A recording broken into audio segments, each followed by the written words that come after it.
Hey, it's Hannibal. How's it going? Hannibal, it's fantastic. And yourself? I'm good, man. I'm good. You're playing the State Theater September 21st. Do you recall your first time ever performing in Minneapolis?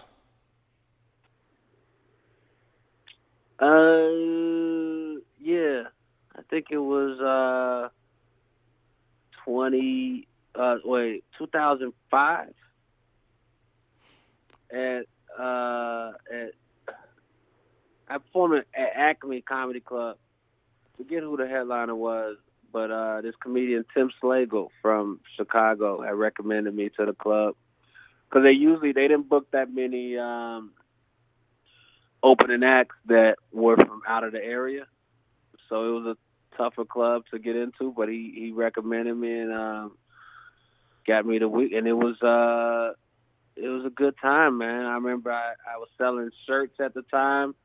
I had these shirts that said they was about my pigeon kicking jokes that said I kick pigeons. So at the time, selling shirts could, on a good night you would sell, you would make more on shirts or close to the amount you were making on shows. So I remember, making a good amount and being able to get a hotel room versus crash with a friend and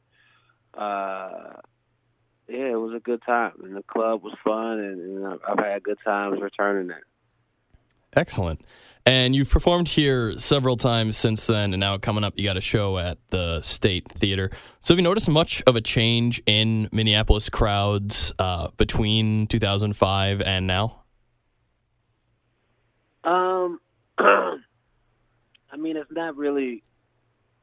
It's not a. I'm not one to be in a spot to really. That's not how I can gauge it. From my perspective, you get what I mean? Yep, I got you. That would have to be somebody that is constantly here, or even hosts shows locally all the time, or works at a venue. Because my experience is, coming there as an unknown comedian and building a family over the years, and then you get what I mean? So yep, yeah, like I got you. Yeah. It's kind of grown with me, or people that coming to see me, so I can't give a like that type of answer on that. I got you. Well, how about this then? Like on a national level, since you're performing this show at a state theater, is there much of a difference in your performing process or when you're writing between what you perform at a theater versus at a more intimate club venue? No, the writing is not really shifted.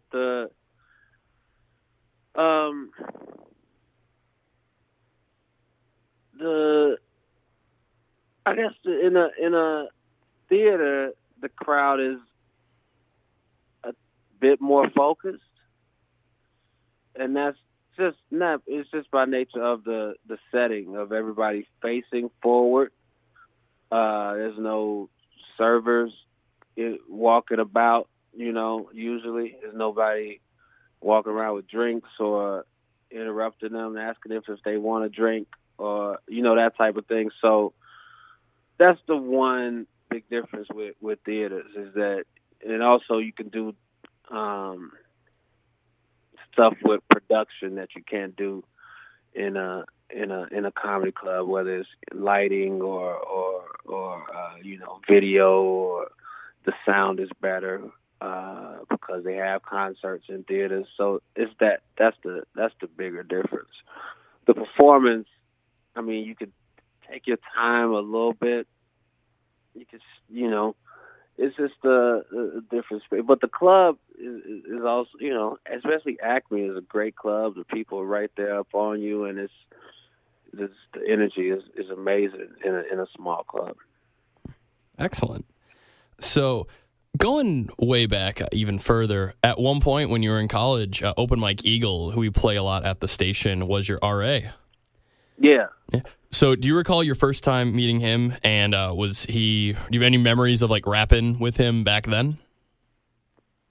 I don't recall my first time meeting him, but he was a good RA. We actually, Tony Trim used to have this this thing, Sunday school sessions at his place, where it was an open mic, and it was an open microphone, not open mic eagle, but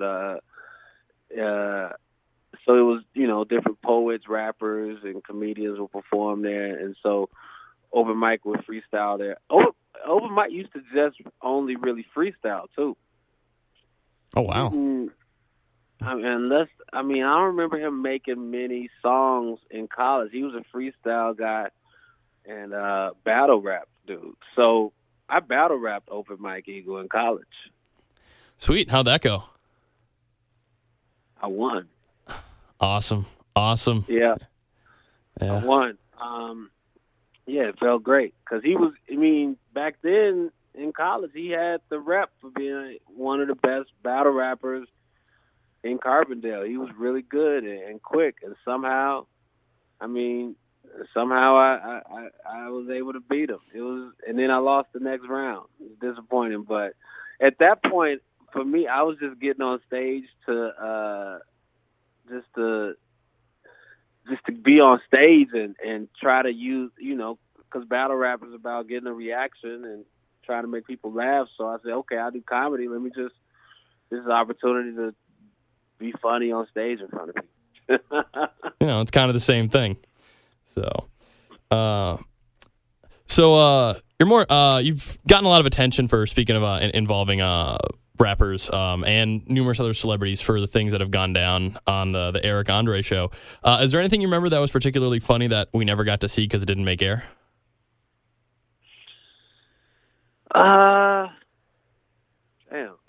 What didn't make air? I don't know, man, because they cut so much, and then a lot of times the stuff happens, it's kind of a blur. I don't really,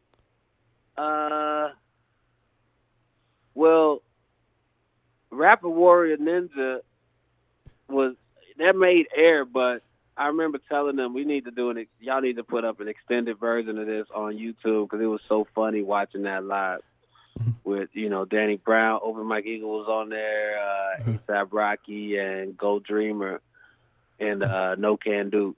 That was just so fun to watch because I thought somebody was going to get hurt for real. What didn't, I don't remember. It's like, the stuff is so crazy and then you on to the next thing. So if there's something that got cut out, I kind of, it's in a blur in my mind somewhere.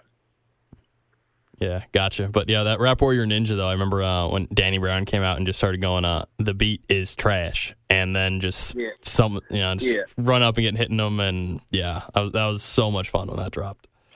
Yeah, cool. So so looking at your entire body of work now, since you've been prolific for quite a while now, is there anything you're particularly proud of that you wish was more well known amongst your fans? I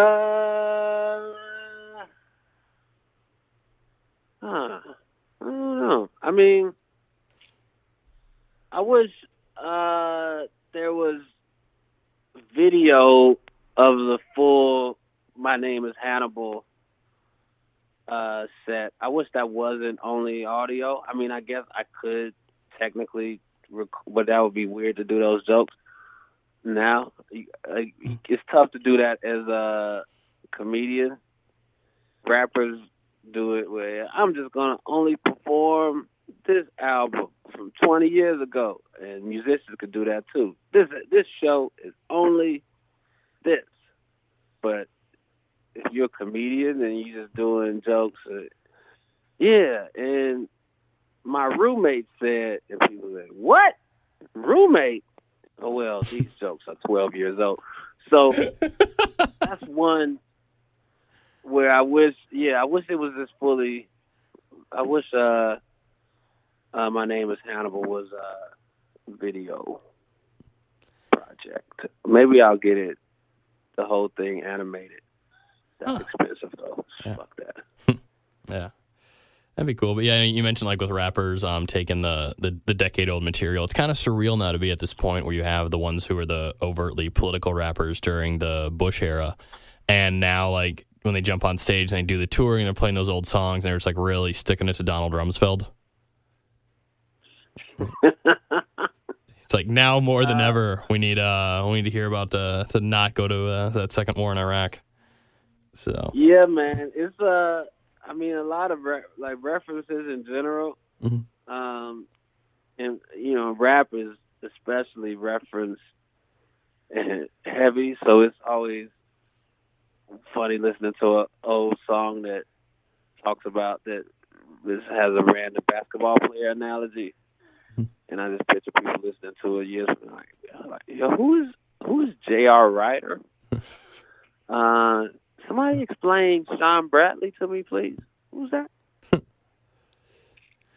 Yeah, a couple of years ago, there was a compilation of every rap single that was released in 1979, and that's one where like listening to it now, you know, like you said, like you have to go back so far and like find out like what they're talking about. Like, you know, my memory of the Carter administration is foggy at best.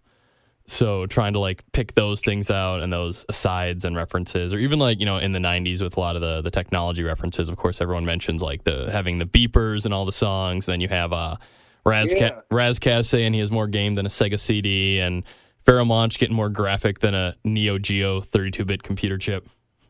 Yeah, all that, yeah.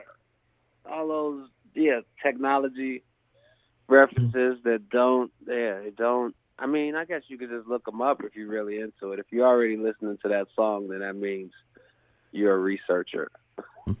Well, once again, thank you again so much for this. Looking very forward to the show coming up September 21st at the State Theater. And, you know, I'm always enjoy your work, and I always enjoy, because I lived in New York for 11 years, and seeing you, especially doing the surprise sets at the Open Mike Eagle shows, is always a lot of fun.